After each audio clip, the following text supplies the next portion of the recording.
What's up, everyone? I am Jamie with Three Little Goats Homestead, and today we are in my office because we are making soap today. We are going to be making one of my most popular soaps at the farmer's market, and that is a pine tar soap. It has no fragrances, no frills, no muss, no fuss, but we are doing it a hot process this way. I do have an older video that we made pine tar soap using cold process, so if you're more into cold process soap making, I will link that and you can go check that out, of course, after you're done watching this video. But without further ado, let's get into some hot process pine tar soap. Alrighty, y'all. So we are going to make some pine tar soap using hot process. I usually do cold process when I make pine tar soap because pine tar and lye water, they're not friends. They like to just completely seize up when they meet. I don't know, they just the way that they are. So I have all of my other oils and butters in here, with the exception of my pine tar. My pine tar is measured out into this little container. And we are going to first, I'm going to turn my crock pot down to low. I'm going to add in all of my powders. I've got goat milk powder, kale and clay, and beer powder in here. I'm going to give this a mix in real quick.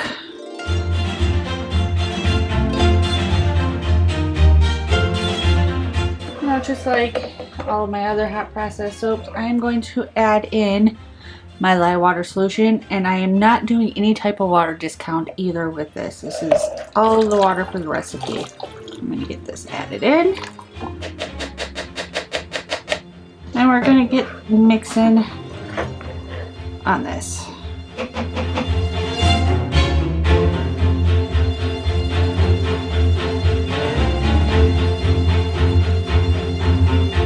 So I'm going to let this cook and thicken up, and when it's at its next stage, I'll bring you guys back. Right now I have Right now I have my crock pot is at low. It was at high. I just literally turned it down. So we're gonna wait for this to start cooking and thickening up. And we won't actually add our pine tar until probably the last stage before I pull everything out and put it into molds. So I'll bring you guys back in a little bit. Alrighty, so you can see my soap has been cooking for a little while. It's starting to separate. I'm going to go ahead and give this another stick blend. This is kind of the oatmeal stage. Some people call the stages all different. You got oatmeal, you got mashed potatoes, you got applesauce. I'd say this would probably, applesauce I guess would be a good term for it. So I'm going to stick blend this back together until it is nice and smooth.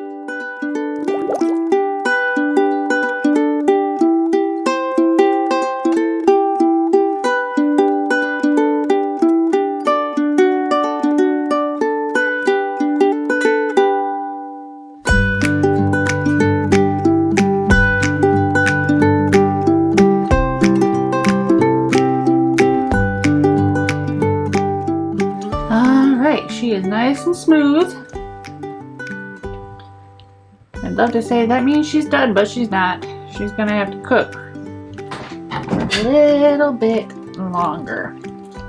But I'm actually going to add in my pine tar, and when it is definitely, I don't know if you can tell, it is tar consistency. So I'm going to actually add this in, and I know it's going to pretty much seize up. If I have to add more water to it, I will. It's perfectly normal for me, at least. So we're going to just try to get as much of this out as possible without getting it everywhere, because it is sticky. I did coat my bowl and my spatula with coconut oil, so that helps with the stickiness a little bit. Then I'm going to let this kind of get in there and heat up to thin out a little bit because she is thick. Alright, let's get the stick blender back in and get her mixed.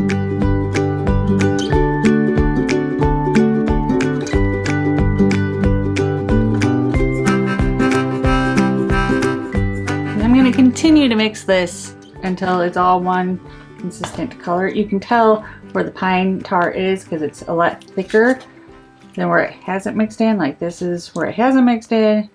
That's where it has. So we're going to continue to mix. I may switch to just a hand whisk. Mix on and off, but we're just going to continue to mix.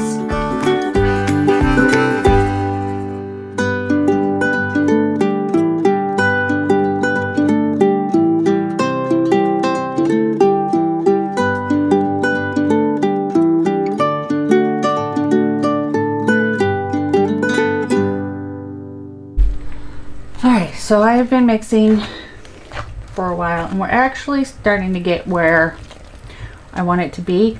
I don't know if you can tell on camera, but it's starting to get nice and glossy, which means it's starting to go through its gel phase, which is what I want it to do. That's the whole purpose of this.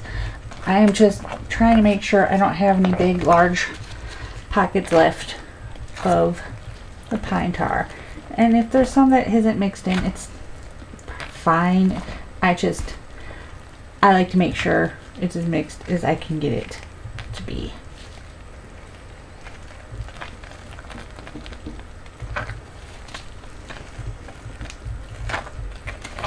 Now I don't add any type of fragrance into my pine tar soap.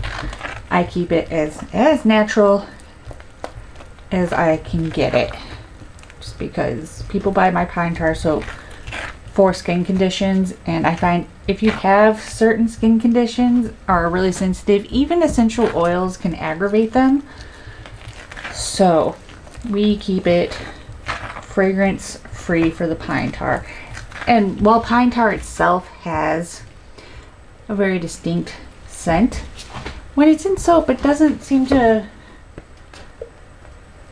smell so pine tar-ish. I used to put a little bit of, I had just a little bit of pine tar left in the bottom of that jar that I'm mixing in. I used to put in cedar fragrance oil, but I don't even do that anymore. I just straight pine tar it. And the first part of making pine tar soap is the dishes that have to be done afterwards. Ugh, that's fine.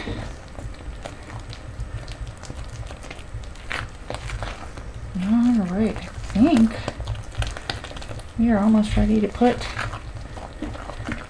in the molds. I don't see any streaks of pine tar. I don't see any streaks of white soap. So I think we are thoroughly mixed, which makes me happy because my arm hurts. So I did do a double batch, so we are going to get these into this mold. I really need to get some bigger spoons. I had some, I cleaned my office, and I think I threw them away.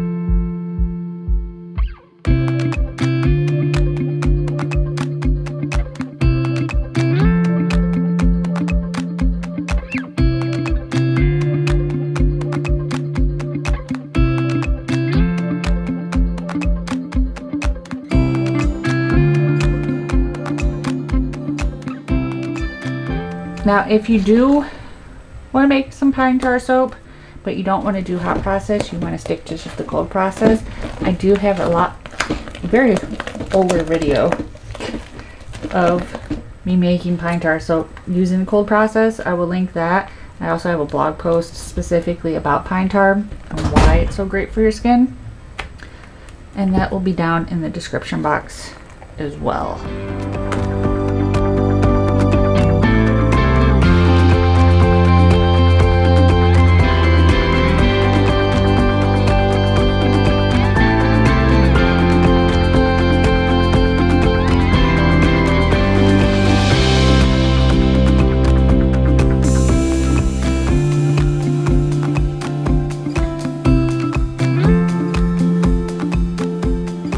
We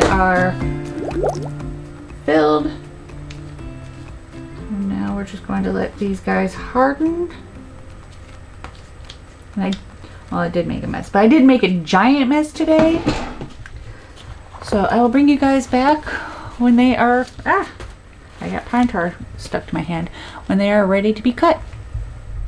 Alrighty, y'all, so it has been 24 hours and I unmolded this a little while ago and she is hard and ready to be cut. So let's dive into her. Now, of course, it's not going to have any special swirls. It's going to be pretty mundane, but you know what? It's still fun to cut into them to see what they look like inside, because there is a little bit of variation because of the way we added the pine tar, which is perfectly fine. So these guys will hang out in my curing box and they'll be ready for the holiday markets. I do have one more loaf to cut, so I will cut that off camera and I will see you guys in the outro.